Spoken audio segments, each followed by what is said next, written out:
trapped and cut off for nearly a week. Israeli settlers block access to food and water for Palestinian families in a village under siege in the occupied West Bank. Thanks for joining us. For nearly a week now, 9 Palestinians from 3 families have been besieged and trapped in their homes by Israeli settlers in the occupied West Bank. Their food and water supplies are dwindling, while settlers have cut power to their homes in the village of Qusra. The Israeli military has moved in bulldozers and blocked some roads used by the settlers. Families are now staying in 2 homes after Israeli forces turned one of the houses into a military post. A group of settlers has set up tents outside.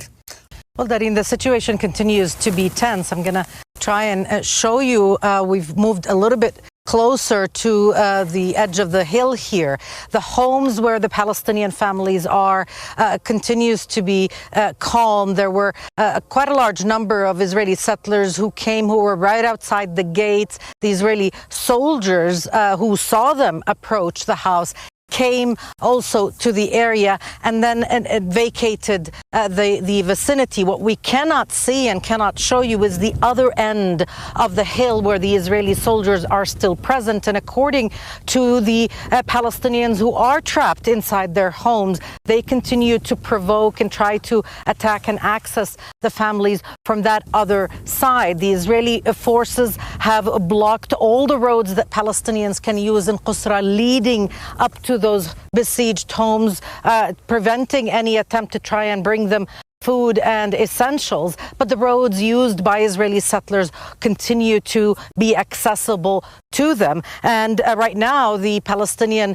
municipality in Qusra is waiting for coordination to allow UNICEF, the UN agency for children, to bring in some essentials and some medicine to the besieged families. There are 2 children in those homes, both of them under the age of 5. Nobody's allowed to access it. But in reality, what we've seen repeat here in Qusra, in Taibe, in Turmusaya, and in many other places is that when the army declares an area a closed military zone, it makes it off limits to Palestinians and to international and Israeli activists trying to access it. Let's remember, this is Palestinian land. So whether it's farmland that Palestinians can't access, or in this case, homes that are besieged by settlers, this makes them off limits to Palestinians, including to ambulances. The Israeli army is there, and the Israeli settlers, they're also there, and nobody is moving them away. Certainly nobody is barring them from being in that area. They continue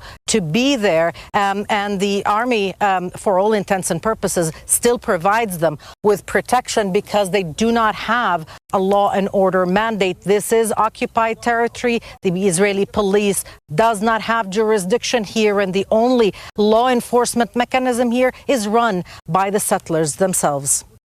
You're a resident of Qusra. You're joining us from one of the houses that Noor was just showing us on the camera. Thanks so much for speaking to us on Al Jazeera once again.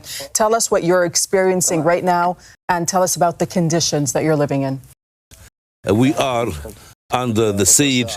The settlers are being given us hard time. The settlers were here 15 minutes ago, and they were trying to storm the house.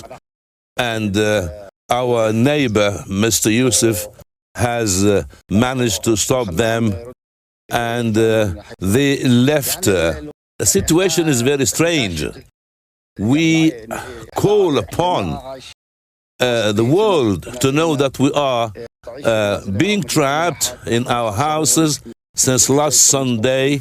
We are under a siege by the army and the settler. The road has been blocked. We have no access to go outside. We don't have our basic needs. We don't have water. We don't have bread. And we need just to live safe. That's all what we need. We need not to live under threats. And we need everyone to involve and to rescue us from that situation. That's all what you need. The situation is very difficult. The settlers, until today, are putting us under a siege. And the situation is hard, as I said. Understand that water and electricity had also been cut off to the houses there. regarding food, some volunteers, some Israeli volunteers came to us yesterday and gave us little food and little water. It's not enough at all for 3 families in this house. And I don't know regarding water and electricity. We have no water, we have no electricity, we depend on solar, and we have not enough electricity even for tomorrow. All right, apologies. We seem to have lost our connection. The situation remains pretty much the same. The settlers are not there now, but they are besieged by the army. And the description of the situation as if the settlers are besieging the family and the soldiers merely are unable to remove them is simply incorrect. What is happening is that this is a mutual siege on these families by the Israeli army and the settlers. The head of Israeli Central Command was there yesterday. He is the one who ordered preventing aid from reaching the families. This is not some coincidence. We are talking about 2 forces of Israeli violence, Israeli official forces and its armed settler militias, joining forces, working together in order to implement a single policy of ethnic cleansing.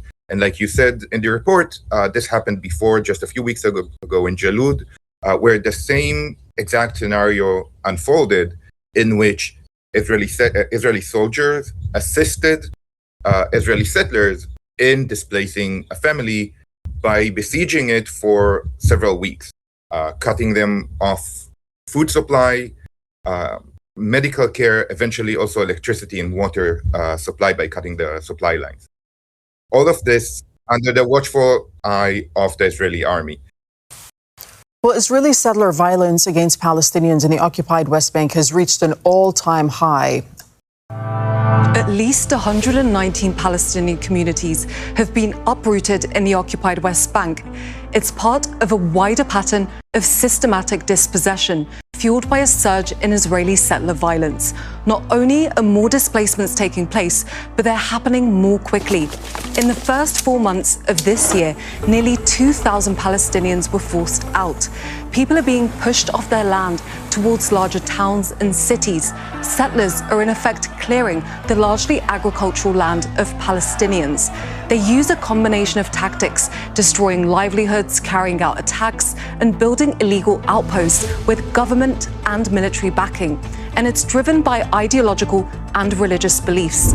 Religious Zionists believe the occupied West Bank, which they call Judea and Samaria, is land promised to them by God, a message senior government officials frequently reiterate. They also regard historical Palestine, as well as parts of Lebanon and Syria, as Greater Israel, all part of a wider plan to erase Palestinian identity.